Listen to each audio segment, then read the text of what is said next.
আপনাদের অনেকের ক্ষেত্রেই কিন্তু এই ধরনের কেস কিন্তু হচ্ছে, যেখানে স্ত্রীর সঙ্গে ঝামেলা ঝাঁটি যাই হোক, কিংবা স্ত্রী হয়তো চলে গেছে অনেক দিন আগে এবং তারপরে আপনার উপরে 498 এ মামলা করছে। 3 বছর 4 বছর পর হয়তো 498 এ মামলা করছে। অনেক সময় দেখা যায়। বন্ধুরা, আশা করি সবাই ভালো আছেন। লিগাল ফর অল চ্যানেলে আপনাদের সবাইকে স্বাগত জানাই।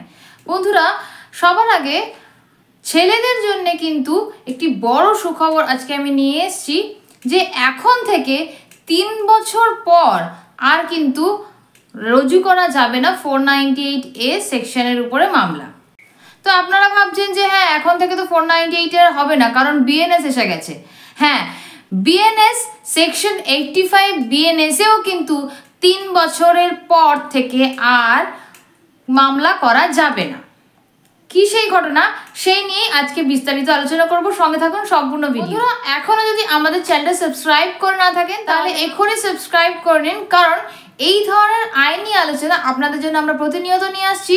আর আমাদের এই আলোচনা, এই ভিডিওগুলি আপনাদের যদি ভালো লাগে তাহলে নিশ্চয়ই আমাদের ভিডিওগুলিতে লাইক করবেন এবং আপনাদের বন্ধু বান্ধব এবং আত্মীয় স্বজনের মধ্যে যাদের এই আলোচনাগুলো প্রয়োজন তাদের মধ্যে কিন্তু শেয়ার করে দেবেন।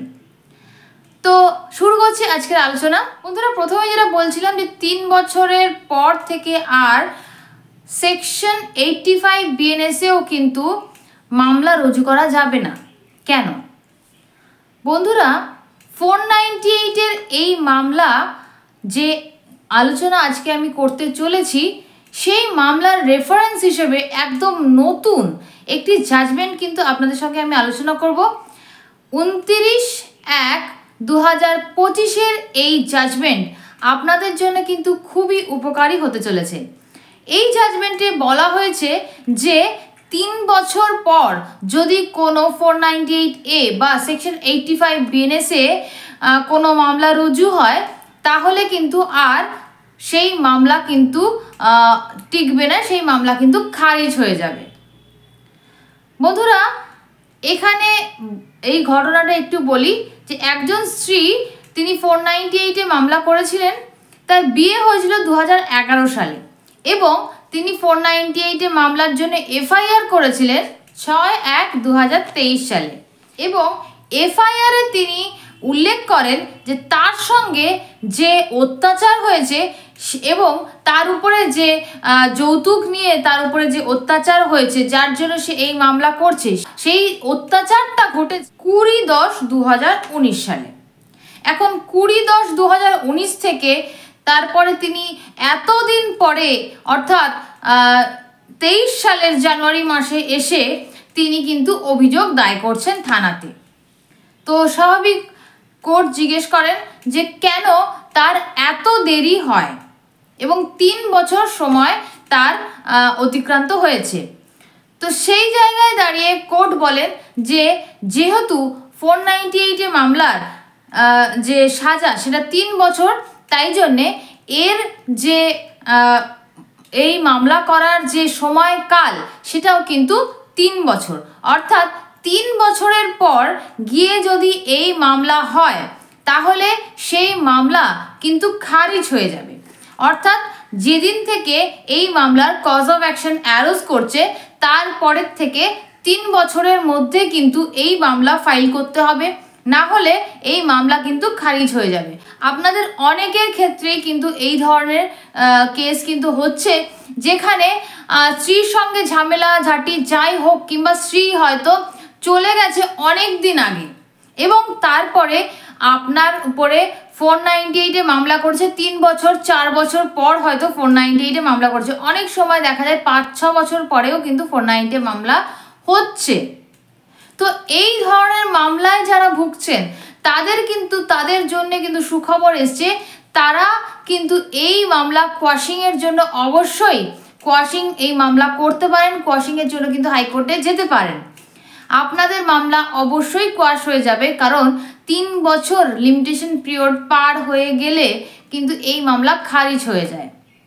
তো তারপরে রুজু করা কোনো মামলা কিন্তু আর টিকবে না।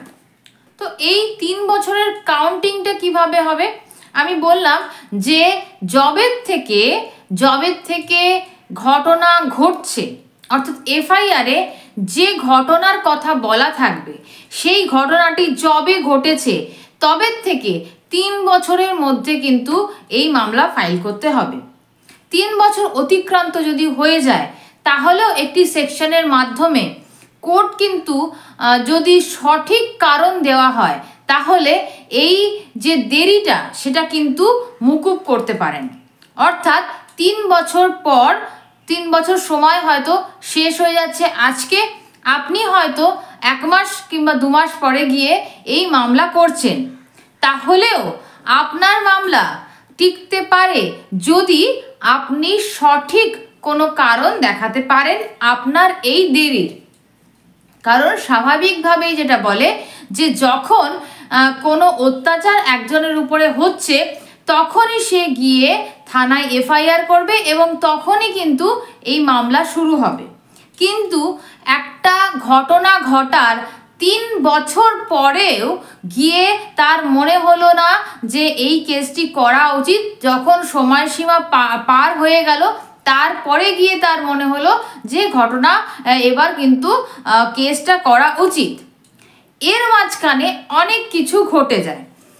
এই যে ঘটনাগুলো মিথ্যে হয়, অর্থাৎ 498 মামলা যেগুলো মিথ্যে হয় সেইগুলোর ক্ষেত্রেই কিন্তু এই জিনিসগুলো বেশি হয়।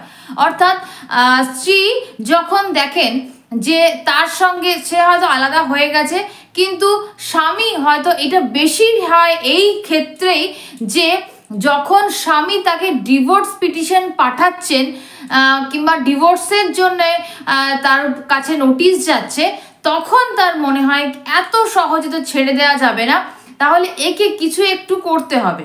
তখন কিন্তু তার মনে হয় আমার উপরে প্রচুর অত্যাচার হয়েছে এবং এখন আমাকে গিয়ে একটি এফআইআর করতে হবে এবং আমার শ্বশুরবাড়ি এবং স্বামীকে কিন্তু উচিত শিক্ষা দিতে হবে। সেই জন্য তিনি গিয়ে তখন একটি এফআইআর করে দেন এবং তখন তার মাথায় থাকে না যে আমার উপরে যে অত্যাচারটা হয়েছে কিংবা আমি যখন থেকে চলে এসেছি শ্বশুরবাড়ি থেকে সেইটা প্রায় 3 বছর কিংবা তার বেশি সময় হয়ে গেছে, এখন যদি আমি কেস করি তখন কিন্তু আমার কেসটি ধোপে টিকবে না এবং তারপরেই কিন্তু তিনি এফআইআর করে ফেলেন। এই ধরনের কেসগুলো কিন্তু খুব বেশি এখন দেখা যাচ্ছে। তো এই ধরনের কেস যদি আপনার হয়ে থাকে তাহলে আপনি ভয় না পেয়ে নিশ্চিন্তে থাকুন, কারণ 3 বছর সময় অতিক্রান্ত হয়ে গেলে আপনার ক্ষেত্রে আর কোনো ভয়ের কারণ থাকছে না। এই মামলা হলেও কিন্তু খারিজ হয়ে যাবে আদালত থেকে। তো আশা করি আজকের ভিডিও আপনাদের ভালো লেগেছে। যদি ভালো লেগে থাকে তাহলে নিশ্চয়ই লাইক, কমেন্ট, শেয়ার করবেন, সাবস্ক্রাইব করে অবশ্যই আমাদের পাশে থাকবেন, বেল আইকন প্রেস করতে ভুলবেন না। দেখা হচ্ছে পরবর্তী ভিডিওতে। নমস্কার।